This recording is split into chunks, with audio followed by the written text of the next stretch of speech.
ከምሽቱ 4 ሰዓት አካባቢ አንድ ትንሽ ልጅ በብርድ እየተከነከተ የፓርክ ወንበር ላይ ተቀምጦ ያነብ ነበር።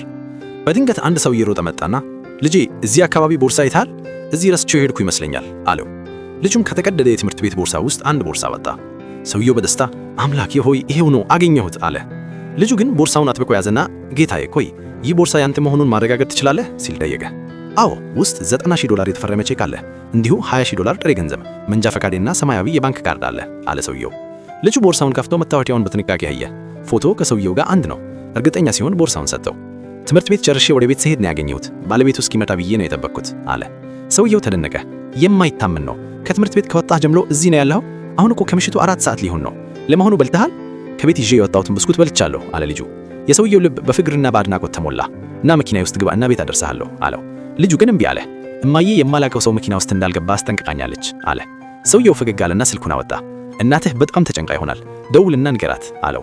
ብዙም ሳይቆይ እናትየዋ በጭንቀትና በንዴት እየሮጠች መጣች። ልጇን ስታይ የት ነበርክ? ስንት ሰዓት እንደሆነ ታውቃለህ? ብላ ልትቆጣው ሞከረች። ሰውየው ግን ጣልቃ ገባ።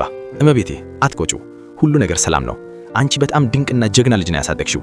ሌሎች ልጆች ቢሆኑ ኑሮ ገንዘቡን ይዘው ይጠፉ ነበር። እሱ ግን በብርድ እየተቀነቀተ እኔን ሲጠብቅ አመሸ ብሎ ነገራት። እናትየዋ ተረጋጋች። እግዚአብሔር ይመስገን፣ እኔ እኮ ለመጫወት ሄዶ ነው ብዬ ነበር። ሰውየው ጠየቀ፣ እመቤቴ ስራ አለሽ? የአካውንቲንግ ዲግሪ አለኝ፣ ነገር ግን ላለፉት 8 ወራት ስራ አጥቼ ተቸግሬያለሁ አለች። ሰውየው ፈገግ አለ። ነገ ጠዋት ወደ ድርጅቴ ነኝ፣ ክፍት የሥራ ሰኪ ቦታ አለኝ።